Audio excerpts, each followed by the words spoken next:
I never expected that sharing an apartment at 58 would change my life. But when Margaret moved in last spring, divorced, curious, and utterly captivating, everything shifted. The question she asked me over wine one Thursday evening hung in the air like electricity. "What does a woman taste like?" she'd whispered, her cheeks flushed. I could have laughed it off. I could have changed the subject. Instead, I set down my glass, met her eyes, and said 5 words that rewrote both our stories. "Would you like to know?" Margaret had been my roommate for 3 months before that pivotal evening. At 62, she carried herself with the grace of someone who'd spent decades perfecting the art of being a wife, a mother, a respectable woman in a small conservative town. Her divorce had been quiet, civilized, and apparently necessary after 38 years of marriage. I'd been openly gay since my 30s, weathering the storms that came with it in the 80s and 90s. At 58, I was comfortable in my skin, living authentically in a way Margaret was only beginning to explore. We'd found each other through a roommate matching service, both looking for companionship and shared expenses in a city that had grown too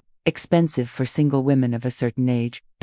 Our friendship developed naturally. Morning coffees turned into evening wines. Comfortable silences filled the spaces between conversations about books, politics, and the peculiar freedom of life after 50. I noticed the way she looked at me sometimes, not with judgment, but with something I recognized as curiosity, perhaps even longing. That Thursday we'd opened our second bottle of Merlot. The apartment was warm, lit by the soft glow of table lamps. Margaret had been quieter than usual, contemplative. I'd asked if she was all right. "I've been thinking," she said, swirling the wine in her glass, "about all the years I spent doing what was expected, being who everyone needed me to be."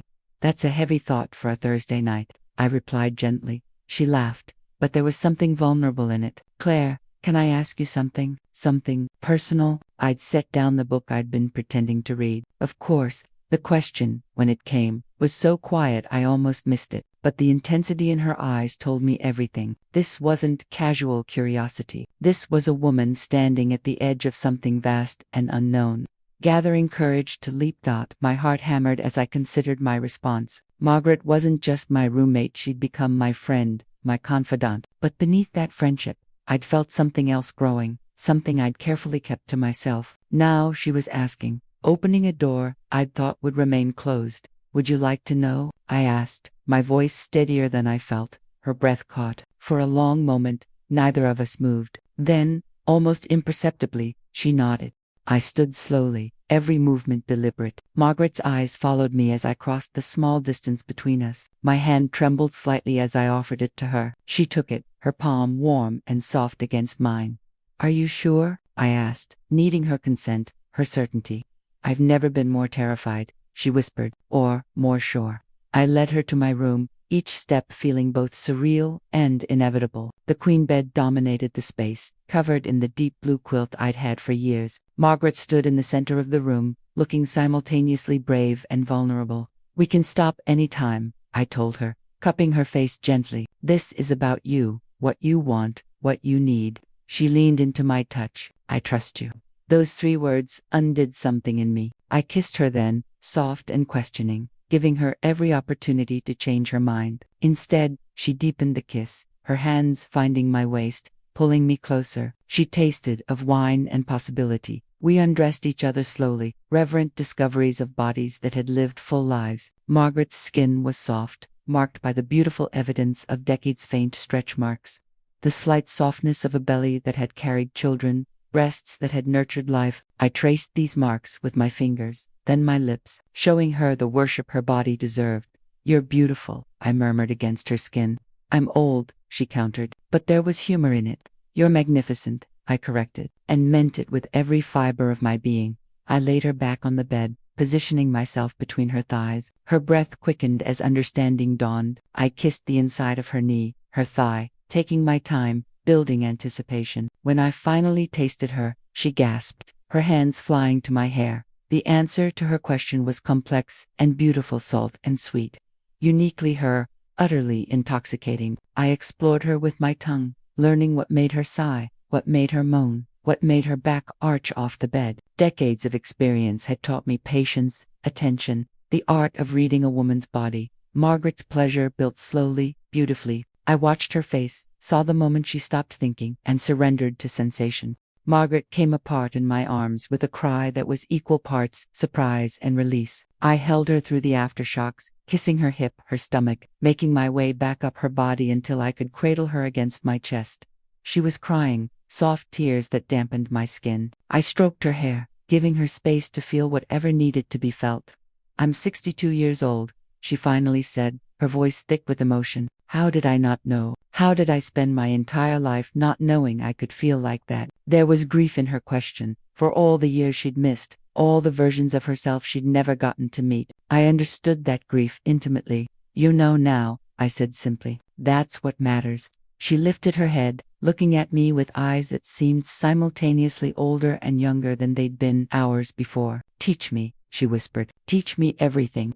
So I did. Over the following hours, I guided her hands and lips, showed her how to touch another woman, how to read the signs of pleasure, how to give and receive with equal passion. She was an eager student, unafraid to ask questions, to experiment, to occasionally laugh at our awkwardness. When she finally brought me to climax, her face was radiant with pride and wonder. "Did I was that?" "Yes," I gasped, pulling her up for a deep kiss. "God, yes." We lay tangled together as dawn began to paint the sky outside my window. Neither of us had slept. We'd been too busy talking, touching, discovering. Margaret traced lazy patterns on my arm.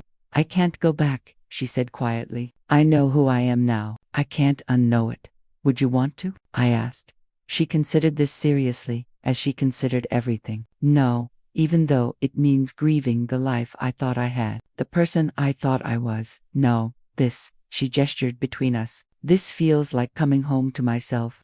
I kissed her forehead, understanding completely. Coming out later in life carried its own unique challenges and gifts. The grief was real, but so was the liberation. "What happens now?" she asked. It was a fair question. We were roommates, friends, now lovers. The situation was complicated. The first few weeks were an adjustment. We established boundaries, had honest conversations about expectations and feelings. Margaret was still processing decades of compulsory heterosexuality, still untangling who she was from who she'd been told to be. I gave her space while remaining available, careful not to pressure or assume. She came out to her adult children that month. It didn't go well. Initially, her daughter was confused and hurt, her son angry, both struggling to reconcile this new information with the mother they'd thought they knew. Margaret weathered their reactions with grace and firm resolve. "I love them," she told me after a particularly difficult phone call with her daughter. "But I'm done shrinking myself to make others comfortable. I'm done apologizing for who I am." I held her, proud of her strength. Coming out at 62, after a lifetime of conformity, required extraordinary courage. Our relationship deepened naturally. We maintained separate bedrooms for appearances.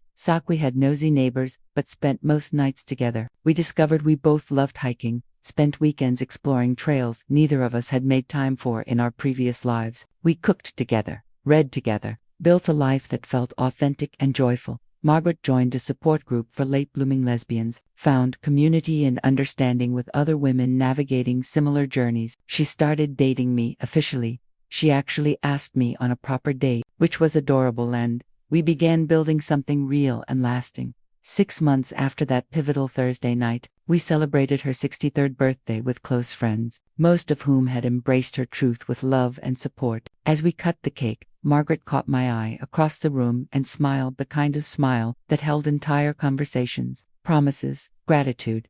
Later, as we cleaned up together, she cornered me by the sink. "Thank you," she said, kissing me softly.